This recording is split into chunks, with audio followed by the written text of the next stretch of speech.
Welcome to the Brooklyn Podcast with yours truly, Anthony Puccio, my co-host Colin Helwig, and we're joined by a very special guest today, Brooklyn Nets beat writer for the New York Daily News, CJ Holmes. CJ, Hey man, media day, and CJ, we got media day in 4 or 5 days. We got training camp in 1 week. Before we get into all that, how are you? How was your summer? How you been? I'm good, man. I'm good. Thanks for having me. About time, right? But it was a quiet summer, man. Didn't do much. Just kind of laid low. I'm probably more excited than others to get the season going. So Yeah. excited about media day next week, and excited to get back to HSS and get back to Barclays Center. CJ, this is your third season covering the Nets? Yeah, time flies. Yeah. Feels like yesterday we were just introducing each other. I know. I'm sure a lot of the fans know you already, but before this, you were covering the Golden State Warriors, and we kind of want to just get to know CJ Holmes a little bit. How was that experience covering the Warriors, and then moving to Brooklyn across the country and living here and covering a team like the Nets? Have you noticed similarities, any differences? Yeah, man. Covering the Warriors was a great experience. I mean, not many people get to walk on a beat and cover the NBA Finals in year one. So, that was a major blessing, and one of the highlights of my career so far. And overall, it was a good experience. The organization was good. My paper was solid. I get to live in the San Francisco Bay Area. Can't complain. A lot of sunshine, lots to do. I took this job for personal reasons I won't really get into, but the Nets haven't been the best on the court, but New York is decent. It's expensive, but it's decent. I've enjoyed the good food and the good people, and especially the good people that cover this team alongside me. That's always been nice, and in terms of biggest differences between covering a team like the Warriors and covering a team like the Nets, I know every team's different, but in terms of the access that the Warriors gave you was second to none. I mean, you can get a one-on-one with Steph Curry as long as you let Raymond Ritter know a couple days in advance. So stuff like that was always nice. And obviously there's a huge difference in like star power. You're covering. I was covering future Hall of Famers and Steph Curry and Klay Thompson and Draymond Green. And that was just an unbelievable experience. And obviously the Nets haven't had much star power here since I've been on the beat. I think I just missed the superstar wave, but the Nets organization's been good to me. My employer, New York Daily News, they've been very good to me. And like I said, the reporters I get to work alongside, at Barclays Center, numerous times a week, they've all been good to me. And I'm, excited to see where things will go in year 3. Does the pizza live up to the hype? Pizza does not live up to the hype, man. Like when I first moved here, everyone was hyping up Joe's. They're like, you gotta have Joe's, you gotta have Joe's. And it's just, I think Joe's is overrated, man. Like respectfully, I know some people watching may be huge Joe fans, but I think Joe's is overrated. Like I can get a better slice of pizza at the random pizza spot outside the PAF station here in Jersey. You know what I'm saying? So, overall the pizza's good. Like I've yet to be like, oh, this pizza's trash, right? But I guess my one pizza hot take is that Joe's is wildly overrated. Dude, there is a Joe's right by where I live. I live in Friday, so there's not a lot of pizza places, but there is a Joe's down there. And every time like I walk past it, there's just a mass of people. And I'm always like, what? I know it's all tourists, but still, like, what are you guys doing here? Like, there is so much. You're right, it's overrated. There's much better pies in the city. I think the thing that annoys me the most, they never change their slices. At least the one by me, they have the same 6 slices every day that I've lived here. There's no variety. I used to go to Lower East Side, not nearly like as much like good like bang for your buck, but different slice every day, much better. So that'd be my recommendation if you want an upgrade. All right, I'll check it out for sure. I'm always curious when people move from Cali to New York, from west to east. Like, what's the biggest adjustment? Probably just the weather. I've lived in a bunch of places. I've lived on the East Coast, the West Coast. I've lived in Texas. I've moved about 7-8 times since, I graduated college. So, I've lived in a bunch of places. I grew up on the East Coast. I'm from Washington, D.C., so, I'm from the city. So, I mean, for me, the biggest adjustment was probably just getting like reacclimated to having like winter and everything like that. I get to pull out the cold weather swag for the first time in years, so that was cool. But nothing. I guess public transit is something I had to get used to. When I was covering the Warriors, I had a parking spot in Chase Center. They had all the parking spots for all the reporters in Chase Center, so I just drive from Oakland, or when I moved to San Jose, I drive up from San Jose. But here being in Jersey, I'm not trying to drive into the city every day, so I'm a frequent traveler on the path. So I take the path from the Grove Street stop to World Trade Center, walk across the World Trade Center, and I get on the 4 or the 5 down to Brooklyn. And to be completely honest, like my commute to work is one of my favorite parts of the job. You know, like it may sound weird, but I like literally enjoy just the commute of going to work, getting to get on the train and be around people. And when you come out of Barclays Center, coming up the escalator at the train station, the stadium is right there. I always think that's a pretty cool scene. We did a Mount Rushmore of Barclays Center the other day, and Colin said that one of his four on the Mount Rushmore was that he gets to take the subway, walk right up the stairs, and there's Barclays right there. It's Yeah, clutch. dude, it's super convenient. Super convenient. Super Only cool. thing that sucks living in Jersey is like getting home after the game. As Colin probably knows, I'm one of the first people trying to shoot out because I got to catch that. What is it? I'm always trying to get on that 11:45 PAV train because I think if you don't get on the 11:45, or no, I'm trying to get on like it's like the 12:15 or something. But I know if I miss that train, Parameters then it widen, yeah. starts like running every hour instead of every 30 minutes. So I'm like always in a rush to you know get done with transcribing and updating my story so I can call my Uber and get my butt to the World Trade Center and get on that train. So It might be a blessing in disguise the Nets don't have any superstars. Guys that take an hour, 2 hours to get out of the showers, because I know that 11:45 train back to Long Island on a deadline, nonetheless, cannot be easy. yeah, They still take a while sometimes, star or not. They still do. Last year, Well, at least. we might as well get into it, fellas. I mean, there isn't a lot of news, but we still have a string of news coming out, right? Week leading up to training camp. Just on Wednesday, we had news about the Nets adding Kobe Bufkin to the team, but also waiving Keon Johnson. Now, depending on how you interpret it, the Nets have 9, 10, 11 guards entering training camp. Of course, we expect that to slim down a little bit, but you look at their draft, they had 4 ball handlers that they drafted, 5 if you had Danny Wolf.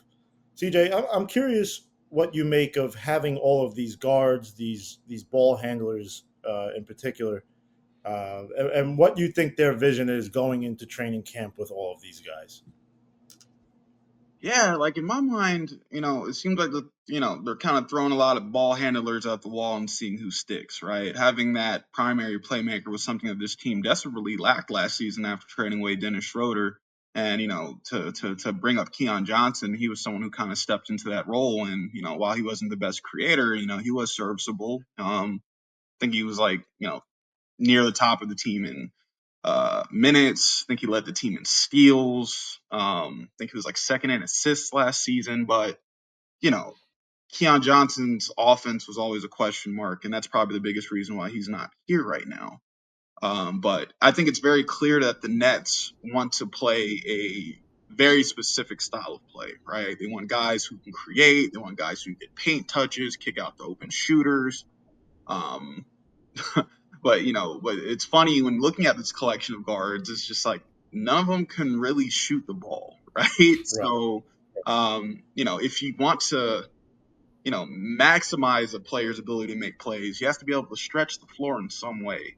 So it's going to be interesting to see among this group of guards who is able to develop their outside shot the quickest, because I think that the guys who can prove that they can knock down open shots are going to be the guys that are going to be on the court early. But Right. it's very clear, and this is something Jordan Fernandez has told us, that the Nets want to play a very unselfish brand of basketball, predicated on tempo and ball movement. And I think that's evident in their desire to bring in a bunch of ball handling talent this offseason.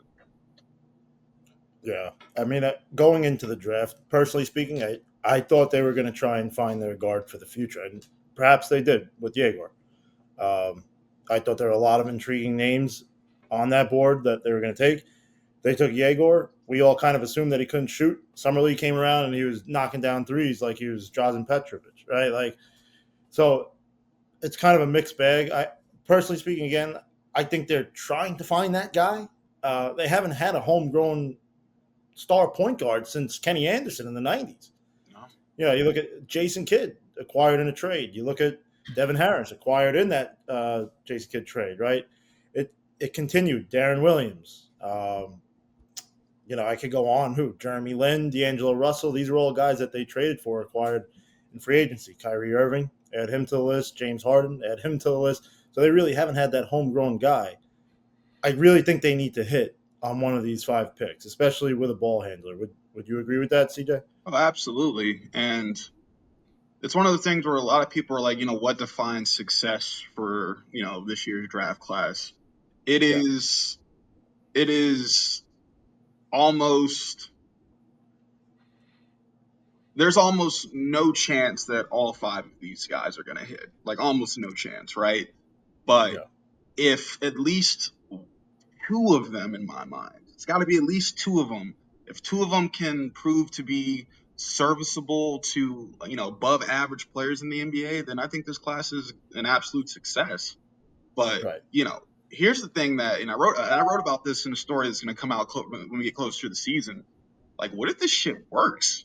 Like, what if all 5 of these guys turn into, valuable rotation pieces?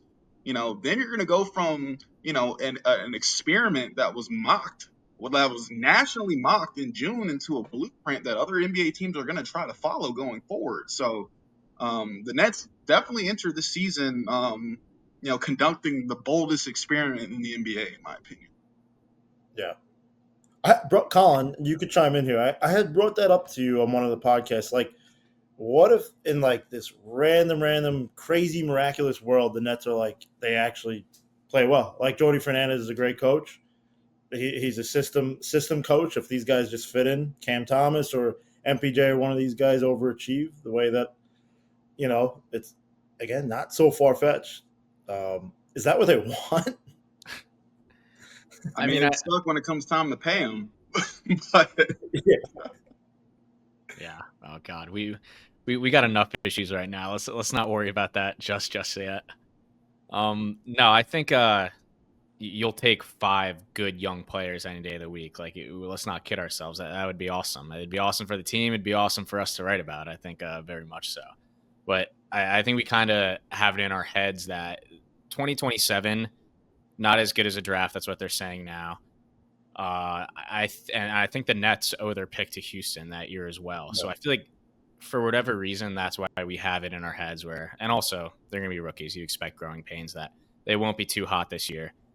They'll draft again, use their assumedly another high pick, keep building. And then 2027 is the year you kind of, what we're talking about now, maybe it all kind of clicks and hopefully some of these guys turn into something where they can go out and win a couple games. So I think that because of the parameters of the team and the timeline that they set up for themselves is that 2 years from now is when we kind of wish for that. But I mean, you never know. Like Pooch and I spoke both on the pod and offline after the draft, and I'll be honest, I didn't quite see the vision.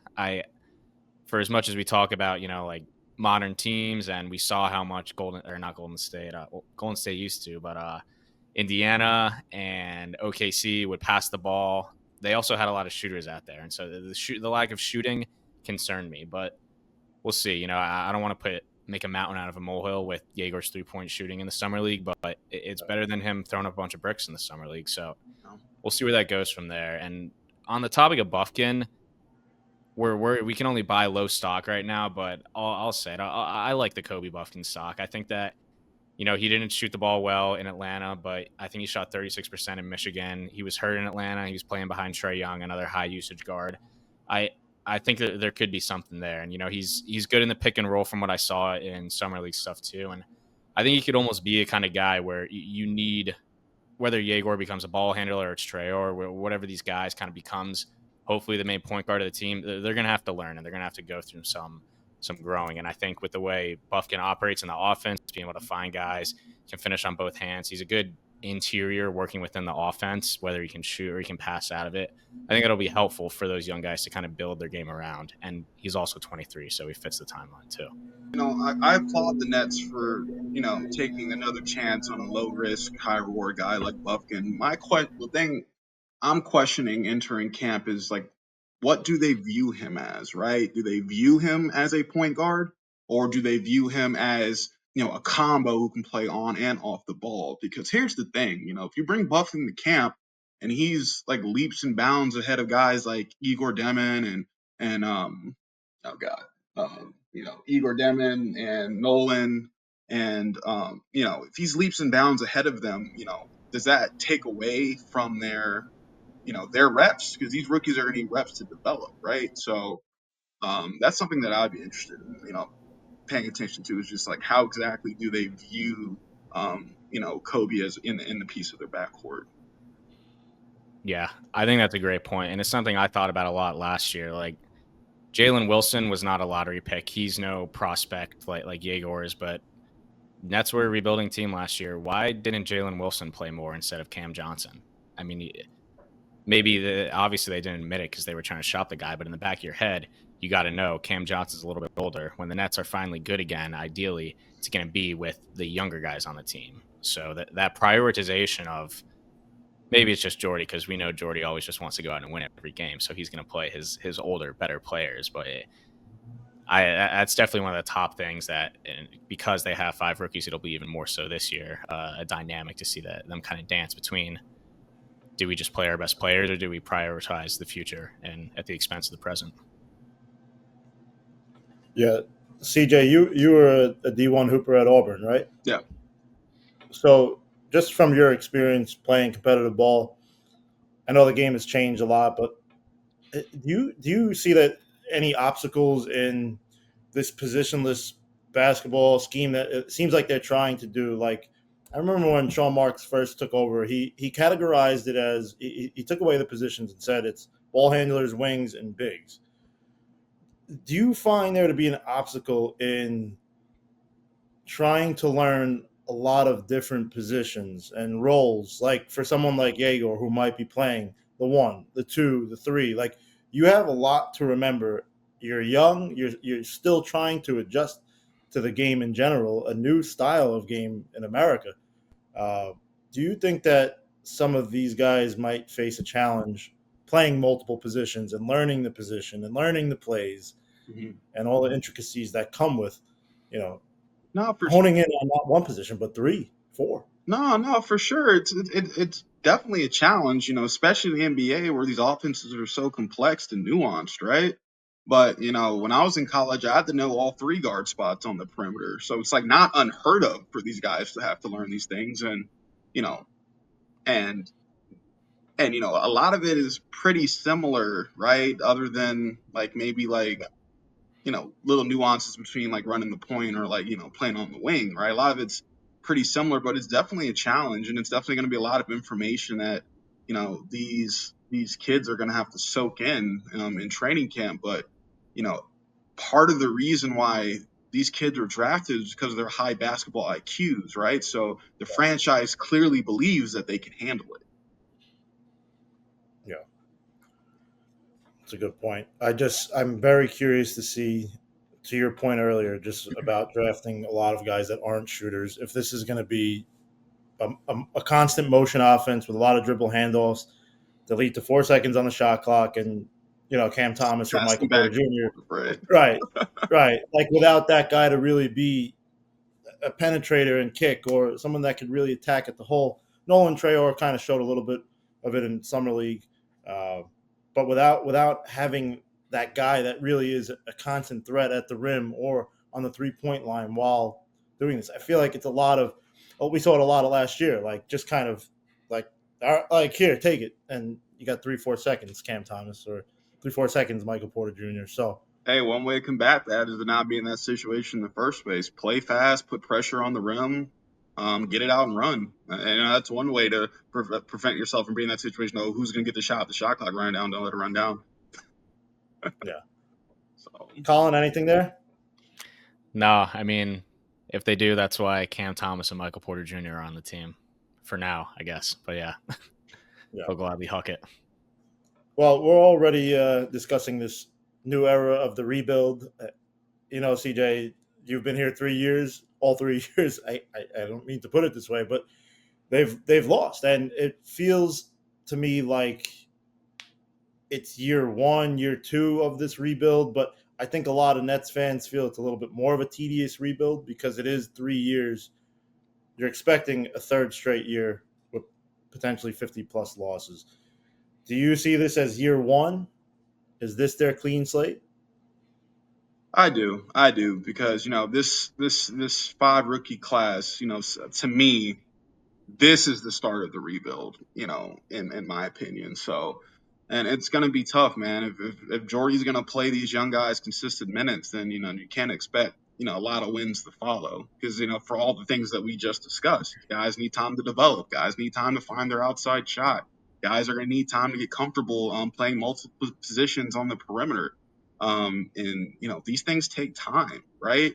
I don't think really anyone is going into this season with the expectation that the Nets are going to be a playoff team. So, Right. The one thing that kind of gives me like a sliver of optimism in that regard is one, the East is going to be weaker than usual this year with so many injuries to star players. And two, Jordy Fernandez is their head coach, so they're going to win a bunch of games they're not supposed to anyway. So, right. I guess my biggest question is, how patient is the front office actually going to be, right? Are they going to be patient and like actually let this thing play out, actually let these guys develop, or are, we going to be sitting here at the All-Star break and the Nets may have a bad record and then they hit the panic button and look to, abandon the rebuild altogether and try to find a quick fix. So, Right. I do believe that true patience is the only way forward in this regard. And we're just going to have to wait and see how it plays out. Yeah. It's quite the contradiction when you have such a good head coach, but you are kind of trying to tank. Like, nowadays, it feels like having a good head coach is really like 50% of the battle. A guy that could get these guys to lock in. So, for me, last year, it felt like tug of war in a sense. You have Jordy, who's arguably the most competitive person in the league, and is not going to tank. And he's never going to preach that. But you have an organization that really, really needs to finish with a lottery pick, a top 5 at that, nonetheless. So that's the thing. By taking 5 rookies and putting them out there on the floor, it's like a built-in tank, right? You're not trying to tank, but you're going to lose as a result. So it's kind of like I see what they're doing. I kind of see the vision. So it's like, oh, we're making progress because these guys are getting experience, but like, at the end of the day, maybe the true goal is like, we know if we put these, youngsters on the floor, losses are going to happen regardless, which is going to help our draft position regardless. So, right. That's barring the unexpected that you mentioned earlier. Yeah, barring the unexpected that these dudes are just out here, playing like the early 2010 Warriors or some shit. Yeah. The ball movement and everything. Cam Thomas coming off screens and shit. You know what I'm saying? Excuse my language. Averaging 5 assists a game. Averaging 5 assists a game for Cam Thomas. Yeah. But forget it. Well, barring the unexpected, talking about the unexpected, Michael Porter Jr. being in Brooklyn now. CJ, you have any bold predictions? We had somebody report from a source that someone inside the Nets feels that he might compete for a scoring title, and I don't need you to answer yes or no, but do you have any perspective or any takes on Michael Porter Jr.? Yeah, I don't see a scoring title for MPJ just simply because Cam Thomas is still on this basketball team, and for now at least, and there's only one basketball, right? And they're both going to need to get their shots, but I do see Michael Porter Jr. 18, 22 points per game kind of guy. Obviously, he's going to get it. He's going to have the green light. Obviously, he's going to get a shot in this offense, and obviously, he's going to be one of the the outlets, for these rookies, right? Because, at the end of the day, the Nets are still going to need a go-to scorer, right? So, I think that Michael Porter Jr. and Cam Thomas are kind of going to split those responsibilities, but, who knows, man? Like, he's one of those guys that, if he does take another leap in his game, right? If let's say he does go from, he was like, 18 points per game in Denver last season around there. Yeah. Shit, say he jumps up to 25, then he becomes an asset. that you can flip at the trade deadline, right? Someone's willing to take on the rest of his deal. So, I don't know if I have any big predictions from him, but I do think that shots are going up. Shots are going up Yeah. from Brooklyn this year. It's going up. So, I mean, you drafted 4 passers for a reason. So. Right. You can even reference the guy that they traded from, Cam Johnson, who came here and was They're a like the solid antithesis back. of each other. Like, it's kind of crazy. Right. Like, similar It is, players right? and like exact polar opposites in terms of personality. It's kind of crazy. Oh God, yeah, certainly that, yeah. I keep thinking about that though, because when Cam Johnson came over, he was kind of like that spot up shooter in the corner on a very good Suns team, Mm-hmm. a stretch 4, even stretch 3 if you want to go that far. But he comes here and has the best year of his career, Puts on the and floor more, expands his game. Yeah. exactly. And I know a lot of Nets fans will say that they didn't develop a lot of pieces, but they developed Cam Johnson, and I'm gonna say I can see them doing the same as you said with Michael Porter Jr. Yeah, for Colin, if you sure. want to And hop like, in. and Jordy has experience with MPJ. So, hopefully that can help unlock something in him being back with Jordy. So yeah, I could definitely see MPJ making some strides. He has to chill with the podcast though. Yeah, yeah. We won't say any more than that, but yes, yes, he does. Colin, any thoughts on MPJ? Any bold takes? No, I want to ask CJ another question, lower the bar a little bit than scoring title, because I've been thinking about this with like Tatum went down last year, and he's a forward or front court, I guess they just characterize it. And I know they do All-Star, they do front court, back court, but they also do 2 wild cards, I think is how they do it. Damian Lillard's no longer in the East. He was an All-Star last year.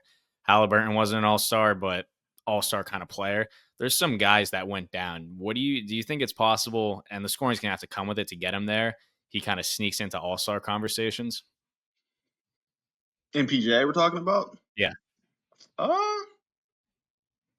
I mean, maybe, sure. It's like it's gonna have to be prolific, right? Because he's a Brooklyn Net, right? These guys don't get a lot of All-Star love in recent years, so it's gonna have to Yeah. be prolific. But it's definitely possible. But maybe more so for a guy like Cam Thomas, right? Like he's in a prove it year, right? And he has a lot to prove this year, and I think if anyone sneaks into that All-Star game just based on like pure performance, maybe it's CT.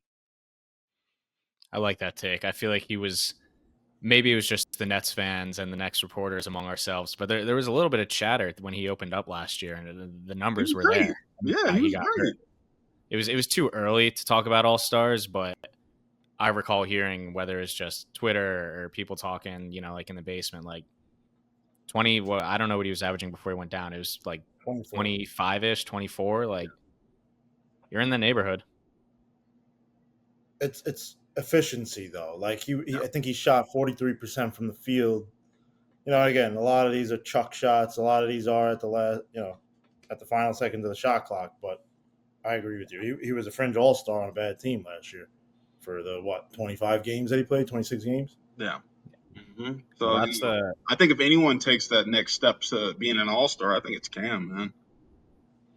yeah. And Well, I he just need that. He'll need that to repair his reputation around the league, which has been broken to Yeah. kind of no fault of his own. But Yeah. like that would go a long way. When he finds himself in unrestricted free agency next summer, if he can make an all-star team.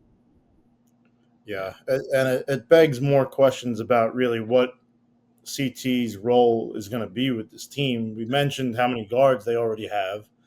They're going to be prioritizing, in my opinion, a lot of these young guards because that's what they have to do with Cam taking this qualifying offer. So for someone like him, he's trying to prove himself as an all-star in this league, which he firmly believes. But the Nets are also trying to develop their young talent who happens to play at the same position as him. I think we've seen a lot of it on Twitter. We've seen a lot of it in the comments on Nets Daily. Like CJ, a lot of people don't know what to expect from CJ from CT strictly because it's a conflict of interest for both parties. Yeah. No, that's definitely true. And there's always a chance that CT's role can be, limited this year, right? As you said. So, if his role is limited, I mean, I think that can become a distraction first and foremost. But, yeah, that's going to be one of the more interesting things to see. But now, if you kind of think about it, though, CT's not a point guard, right? And you can play Igor on the wing, right? So there's a way to do this without handicapping CT. There is a way to do this, right? But it's definitely gonna be interesting to see how it all plays out. Jordy definitely has a a really difficult balancing act coming up this year. Yeah, I remember saying the same thing when Kenny Atkinson first took over. It was like a lot of positionless ball. It's not the first time that we've seen this from Sean Marks assembling a team, but I think you make a good point. Like, there's a lot of places for CT to be interchangeable, and personally speaking, I just don't think they have a primary point guard per se. I think there's going to be so many different guys taking up the ball. Shoot, I think even Terrence Mann has even shown he can run the point and stretch it. So, yes. Yeah. he's my dark horse for the Nets this year. I think he's one of those guys that kind of peek their head up and kind of remind people, like, I've been here before. Like, I've done this. He's done it on a big stage, and I could see a guy like Terrence Mann, who has such a great reputation around the league, good character, hard worker, like, has that 3-and-D kind of persona in a sense, with a little bit of hustle in there. I could see him playing really well under Jordy Fernandez. I have him starting 15, 20 games into the season. You think he starts to start the season? Maybe not to start the season, but I think 10, 15 games in, he might be that guy that we're saying, wow, like, 6 points per game last year doesn't do justice for what this guy does on the court, and especially under Jordy. I'm sorry. What did you say? My bad. No, just especially under Jordy Fernandez. Like, I could see him just being such a good fit in that system. Yeah, like, my thing is, I think when you're looking at the roster, I think perhaps Terrence Mann's biggest competition is Zaire Williams, right? But I think Terrence Mann's a better player than Zaire Williams right now, right? So yeah, like, I think he's gonna play. He's gonna play a lot, and he's another guy that if he comes out and plays well, you can throw maybe Haywood Highsmith in there too.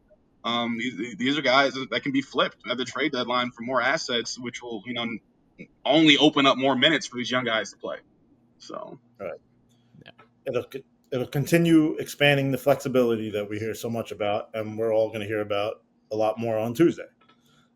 We should have like one of those tickers every time they say flexibility, just like count how many times the buzzword flexibility is used in Tuesday's press conference. Yeah, over under 7.5 times. Flexibility is the new ramping up. What we heard in 2020, 2021. He's ramping Johnson's, and they have ESPN just released a story today. They have the Nets like number 2 behind the Thunder in terms of like future assets. So they're doing something. And that's the thing. That's the one thing that I can say about. I don't know what grade I would give the Nets offseason. I think it's a little incomplete for me right now because like obviously I think they still got to cut down a little more before camp starts next week. But they did what they said they were going to do. Right? They didn't make a splash signings. Yes, they bought in some veterans because you literally cannot have a team with just rookies, right? But they bought in some solid veterans who can be flipped down the road. They committed to the young core and they retain that financial stability and flexibility that they wanted so bad. And I think it's kind of interesting how lately they've been giving out these non-guaranteed contracts to, help reach the salary floor. I think that's pretty interesting, instead of, bringing in a guy that's going to cut minutes from these rookies, they're kind of just sending guys off to Long Island and doing it that way. And I think that's kind of smart. Yeah. I've always said Sean Marks has kind of ran the Long Island Nets and Brooklyn Nets like a varsity and JV team that practices in the same gym. Like, just go to the other side. Like, have you ever seen a general manager or a team really utilize the G League like the way the Nets do? Oh, the Warriors, I only have 2 different perspectives, covering the Warriors and the Nets. But the Warriors, the big club and the G League team, they're pretty lockstep too. Yeah, Yeah. Santa Cruz Warriors and the Warriors in San Francisco, they're pretty lockstep in terms of like what they do. Like they're running the same stuff, run the same offenses, same defense sets, same principles. It's all pretty. They're on one accord there too, for sure. That makes sense. Colin, anything? No. I mean, it's an asset. It feels a little bit funny that it took only the last like I don't know like 5-6 years. I feel like where teams are really using their G League guys and sending them up and down. Like, why would you not? It makes sense if you want to, especially like what they're doing now with the E10 deals where they sign the guy and then they cut him so that they can give him more money and he stays within the system. You put him on Long Island. It makes all the sense in the world. And we hear it in Jordy's verbiage too. I think he's even come out and said in like pressers where he's like, he might have even literally said at times, it's all the same team. Yeah. Well, one guy I don't want to see down there, and I got to say for both you guys, like, I think my favorite draft pick that they took was Drake Powell from UNC at number 22. That was the one that I said, all right, I think they got something here. Super, super athletic player. I don't think we really got to see his full bag at UNC. Like, he was kind of a corner guy. Like, we didn't. I watched all his games. We did not. RJ Davis. They said Drake would have been a lottery pick if he stayed in school another year. So that's great value. That's great value. I don't think we really got to see him in college put the ball on the deck and show his athleticism and his ability to actually play make and get to the hole. He was really kind of stuck in the corner. And as Colin said, RJ Davis was just holding that rock. And when it's like that, it's hard to really show what you got. But, even at the combine, he had a 43-inch vertical, and apparently he was hurt. And now this is lingering into training camp. He's got a knee injury. We don't really know much about it. The Nets haven't said much about it. Do you have anything on that? I mean, I'm sure we'll learn more on Tuesday, but what do you think about it? I mean, I've definitely been digging. Nothing concrete that I've been comfortable to report, but I did see Drake and the rookies at the hospital yesterday, and the knee looked fine walking around. We'll take it. So I guess, we'll see what happens with that. But, I know you brought up the fact that we haven't really seen Drake's whole bag, but, among these rookies, obviously Igor is going to get a shot at consistent minutes because he's the number 8 overall pick, right? But I think of, all 5 of these guys outside of Igor, I think you're right. I think Drake when healthy, has the easiest paths to minutes just because of that defensive intensity that he brings to the game. His ability as a defender, I think that's going to be the swing skill that gets him on the court sooner than later over the rest of these guys. Like, we know that Jordy is a defensive-minded head coach, and in Drake Powell, they have North Carolina's defensive player of the year, right? So I do think it's going to take Drake a while for Drake's offense to catch up, right? I don't think he's ever going to be a shifty guard, but you can see him running the floor and catching lobs. And hanging out in the dunker spot, kind of like, you guys are familiar with Gary Payton II, right? Yeah. Right. I know there's a height difference going on there, but that's kind of my comp. I think like a best case scenario, Drake Powell is maybe like a Gary Payton II kind of player, guy who's going to lock down on defense and just do some crazy athletic things throughout the course of a basketball game. Right. I was thinking more along the lines like Dorian Finney-Smith, but like a more athletic version of that. Mm-hmm. Is that far-fetched? I don't think it's too far-fetched, but I do think that obviously Drake's gonna have like a better handle than Doe did. But a guard version of Doe, no, I can see that for sure. Yeah, and he could hit that 3-ball at a 38% clip. At least that's what he showed in his freshman year at UNC. So I'm intrigued, guys. I gotta say, like, despite all of my, if it's critique or just skepticism around some of the draft picks, I really, really do love Drake Powell. But hearing this knee injury isn't exactly reassuring. But then again, I guess we'll just see what happens. CJ saw him at the hospital yesterday. Walking around was fun. That way. Yeah. It was an event. He wasn't at the holiday. It was an event. Yeah. Okay, let's be clear about that. The Nets rookies visited HSS Hospital in Manhattan. Okay, yes. In the hospital. Thank you, CJ. before like NBA, the fake NBA Central like spits Yeah. that out. Yeah, they're gonna cut it. Yeah. Oh no, It's just a no, we don't want graphic of that. Drake CJ. and just in hospital. Yep. Like it's Oh man. No, So I'll CJ, go ahead, Con. Sorry. No, I just wanted to add that I've watched because the moment they drafted him, Drake Powell was. I'm an ACC basketball guy, for better or worse. I guess more recently for worse, but I watched him a lot, and he was the guy I was most excited about off the rip. And we talked about how he didn't have like the highest usage rate. Like he was in an offense that had a lot of like older guards on it that had their hand on the ball a lot of times. But he's an underrated passer. We'll see if he can do it at the NBA level, but I did see that he can kind of create his own shot a little bit. He's got that handle. His interior passing is great. His transition passing is great. I think you guys might be underrating him a little bit with the Dorian Finney-Smith GP2. I think there's a long way to go, but I think he could be a little bit more. I don't have a comp. Maybe I'll have to get back to you guys on that, but he's definitely one to watch, and keep an eye out for the passing and the transition stuff, as well as, like things you guys mentioned, the defense. interesting. Cause yeah, man, didn't you watch like every possession of his like life? Yeah, it was exhausting.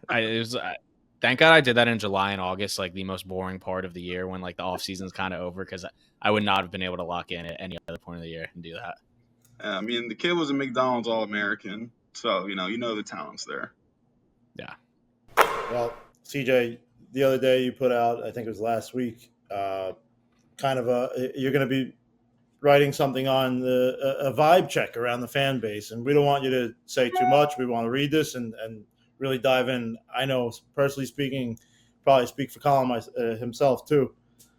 I can't wait to read that, because the vibes around Nets Nation is just seems to be so split, and I'm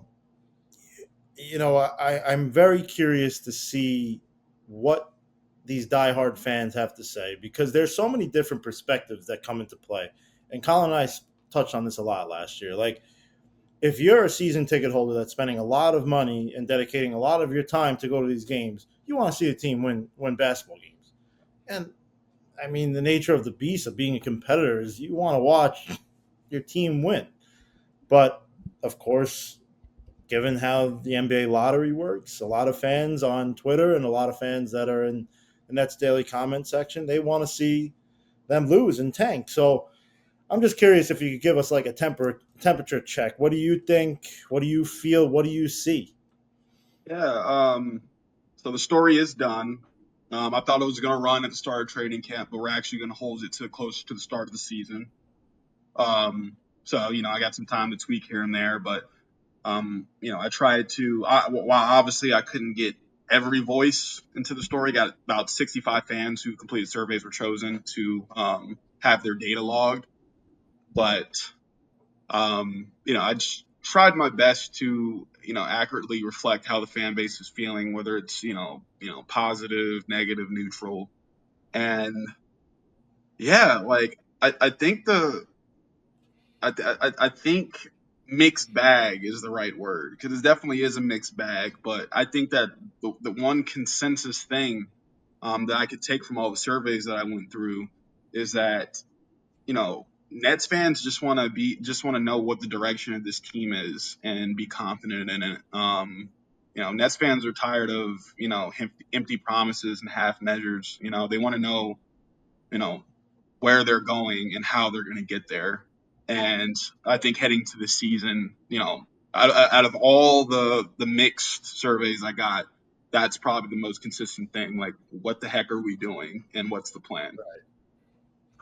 Right. And it's not so much like even an attack on Sean Marks. I think it's just Nets fans as a whole. Like, this, since the merger, this has been a losing franchise, and it's okay to say that, right? Like, they haven't won a championship. They've won one playoff series since Sean Marks took over in 2016. They've won 2 total since moving to Brooklyn, 2 total since 2007 when they eventually traded Jason Kidd and then Vince Carter. So, you're talking about 2 playoff wins in the last 18 years. So it's not even just an attack on Sean Marks. And I love that perspective that you say, like, it's a mixed bag, because fans are excited. Fans do see, they have like cautious optimism, I feel like, but this lack of direction, or just like when something good happens, like the big three, it collapses and then turns into this limbo phase. Is that kind of how you feel like the fans are feeling? Like almost we're stuck in this limbo. When is this going to end?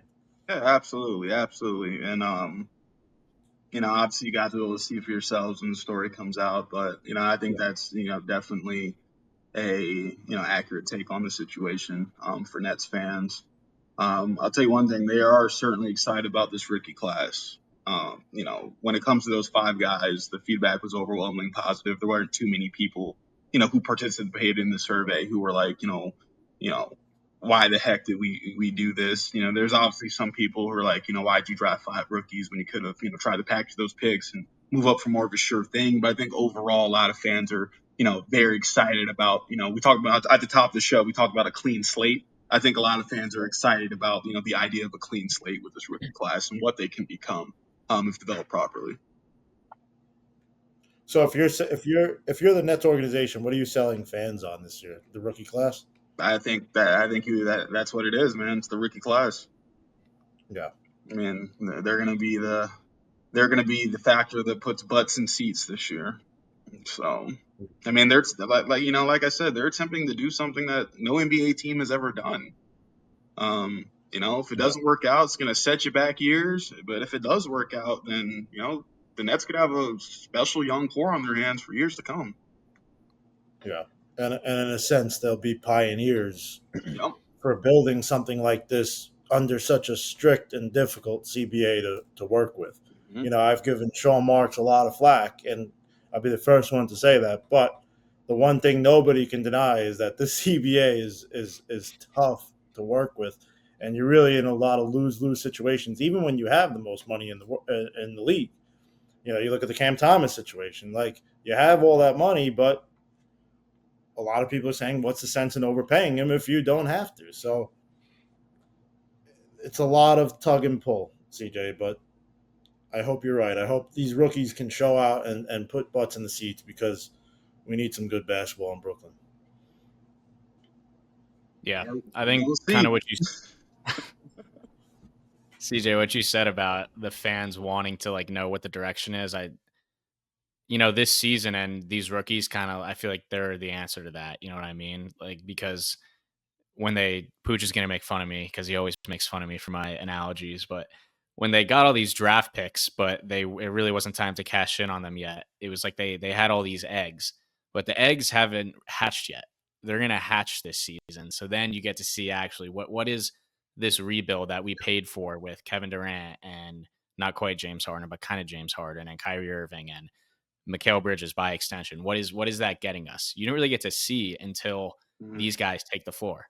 I guess they got a few picks, the Clowney and Whitehead. One of those were one of the Phoenix picks, but the big ones, the big hitters, and the ones that landed you, Mikal and the Knicks picks, and so on and so forth, that all starts this year.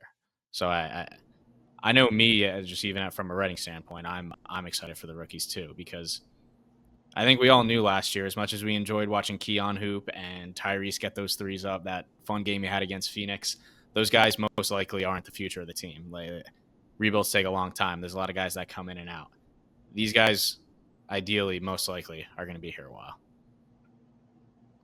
Agreed. Yeah. They have no other choice. This is the foundation right here. These five guys that they drafted. But I will say that, and I'll leave it at this: if they stink again this year and they end up getting the 7th or 8th or 9th or 10th pick, like the way it happened and unfolded this past season, it's going to be heartbreaking for Nets fans. Like, that patience is going to start running thin, even if it is a clean slate per se. If at the end of the year they're picking 8th again, I think a lot of people are going to be frustrated. That's just me, though. That's just my opinion. I think people will be mad about picking 8th again, but I don't underrate the leeway you get with rookies, I guess I would say. I think it's going to take it would take 2 bad years for, like, if Jaeger was just like terrible at basketball, it would take 2 years for them to be like, all right, we've given you a chance. You know what I mean? So I hope and I think that it'll be the fans will be a little bit more lax, because you're naturally patient with an 18-year-old instead of I don't know how old Diego is, but a young kid compared to someone who's 24, 23. Looking at I you, am. know, bro. looking at you, Cam Thomas, right? Maybe that's just me. Look, man, they were 9-10 last year with Dennis Schroeder and Cam Thomas and Cam Johnson leading the way. Like, you just, I don't know. It's back to CJ's point earlier. Like, you just never know. They might really just turn up and surprise a lot of us. And by turning up, I mean like win 30 games. But Yeah, I think that's about the roof for them this year. But then then there's Jordy factor, so let's call it 35.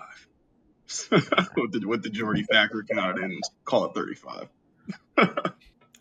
look, a play-in team got the first overall pick last year. Yeah, that's what I'm saying. It really doesn't even matter. Like last year was just such a gut punch to tanking teams everywhere. Like it truly does not matter how hard you tank. So you might as well go out there and try to win as many games as you can. Yeah. And what's the best way to develop players is winning basketball games. So I'm sorry to the pro tankers, but that's what it is. Lessons are better learned in wins than losses. I'll tell you that. Totally agree. We can't say that on Twitter too much, but they have the pitchforks out at freaking Barclays Center. But Colin, shall we? That's the last thing I got. Do we have time for a little snake draft? Yes, I believe we do. CJ, what is Jordy Fernandez's favorite shot in basketball? He talks about it all the time. We didn't get enough blank up. Threes? Ding, ding, ding. Yeah. Sorry, I thought that might be a little easier. That's one thing that he's always like, oh, we got up this many threes. We should have got up X many threes. No. But neither here nor there. To close this out, this is something we kind of do whenever we have a guest on. We snake draft, I think we did jerseys with Sharif. We did trade deadline acquisitions with Eric Slater. So on the topic of Michael Porter Jr., he's a big shooter. We talked a lot of three balls today. I thought it'd be good if we could snake draft all-time Brooklyn Nets three-point shooters. Let's do it. And New York Nets. Yeah, New Jersey or Brooklyn Nets. So I know Pooch put like a word bank in the chat, but you're our guest here, so we figured we'd give you the first pick if you want to kick us off. Go ahead when you're ready. Let's see. We're going to do 4 rounds, I think. Yeah, Pooch? Real quick, Colin, before CJ picks, is this like the team that's going to hit the most three-pointers? Like if you had to pick a three-point shootout team? I guess. I mean, how else would you describe? I think that's the goal if you're a good shooter. Yeah. Yeah. You can categorize it that way. All right. With my first round pick. I mean, I guess give me Joe Harris. I'll start with Joe. Go from there. It's all-time leader in threes. Yeah, so I'll start with Joe Harris. Pooch, you're going to go second because every time we do this, I take your pick and you get upset. I'm taking Draws and Petrovic. All right, I'm going to go with Kevin Durant just because of the shot-making ability, regardless of the defense. Give me Patty Mills. Patty Mills? Patty Mills. All right, go ahead, Pooch. Sorry, boys. Patty Mills really carried that. People forget the beginning of that one year when Kyrie was out. Bro is knocked down, man. Yeah, I think he just ran out of gas because he kind of wasn't after. But the beginning of that year was something else. All right, so I got Drazen. Let me get shoot. I loved Mirza Teletovic back in the day, but I gotta take Vince Carter. It's a good pick. Favorite player of all time, right there for Pooch. That's right. I want to take Brook Lopez because I still think we talk about Nets development stories. He just literally did not shoot threes to being one of the best three-point shooting bigs of all time. However, I'm going to go with I'm going to take D'Lo. I believe he still has the record for all-time threes in a season for the Nets. Okay. I'll go Jason Kidd. It's an underrated pick. Yeah. In the Bay Area, they called him Asen, right, CJ? Yeah.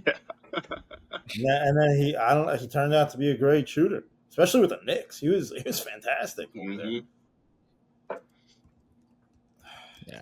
I'm thinking like an all-star weekend 3-point shootout. Who's gonna win? That's how I'm like trying to build my team. Yeah. Yeah. All right. If you're gonna say J Kidd, I gotta go with my guy Kerry Kittles. Joe Johnson is still shooting his threes from the 3-point contest like 10 years ago. So, yeah, I'm going Kerry Kittles.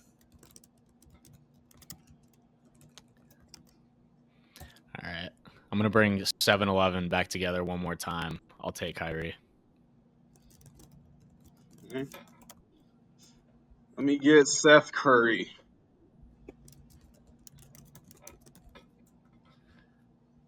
How many is this our fourth one? This is our fourth one. So CJ's All right, got this is the Joe final one. Harris, Patty Mills, J Kidd, and Seth Curry. What you got, Pooch? I personally think that's pretty elite, but That is elite. And Nets have had a lot of good shooters, honestly. I guess they've had a lot of guys coming in and out their doors the past couple of years, and invites the opportunity. They don't have a lot of good big men, but they have had their fair share of shooters. Even random guys like Keon Dooling and why can't I remember his name? But it's moved. I'll take Joe Johnson. this is our last pick, right? Yeah. I'll take him because I was talking about him. I'll take Brook. I got the big team with KD and Brook. So we got. I'll finish up with Darren Williams. CJ's got the all shooting, all guard lineup. CJ finishes with Joe Harris, Patty Mills, J Kidd, and D Will. Myself, I finish with Drazen Petrovic, Vince Carter, Kerry Kittles, and Joe Johnson. Colin, your team is KD, Kyrie, D'Lo, and Brook Lopez. I feel like with Take it. Collins' team, like Brooks would be like annoyed by like everyone, and they're just gonna be like chaotic. I just think of like the four of them on like a small bus together. Yeah, that actually would be something to behold. Well, we'll have to let the fans vote on this and see who won the 3-point shooting all-time Nets roster, or however else you want to phrase this. But, fellas, that's it for me. Colin, CJ, you have any last notes that you want to finish on? Hey, no, man, thanks for having me. And if y'all want to keep up with me, you can find me on X at Homescribe and on Instagram at CJ Holmes 22. That's all I got for you. That's fans. We got Media Day on Tuesday. Training camp is on Thursday. Make sure you go follow the man, the myth, the legend, CJ Holmes. Colin Hellwig, you can follow him if you want to. He'll be there in attendance. You can follow me too, I guess. But, again, that's up to you. At @apooch. You're at Colin Hellwig. If you want to reach out to the Brooklyn Pod, we're on any social media platform at the Brooklyn Pod. And if you want to email us with any concerns, feedback, questions, whatever it might be, we're at thebrooklynpod@gmail.com. That's thebrooklynpod@gmail.com. Thanks for tuning in. We appreciate the support as always, and we can't wait to get the season started. Until then, have a great week.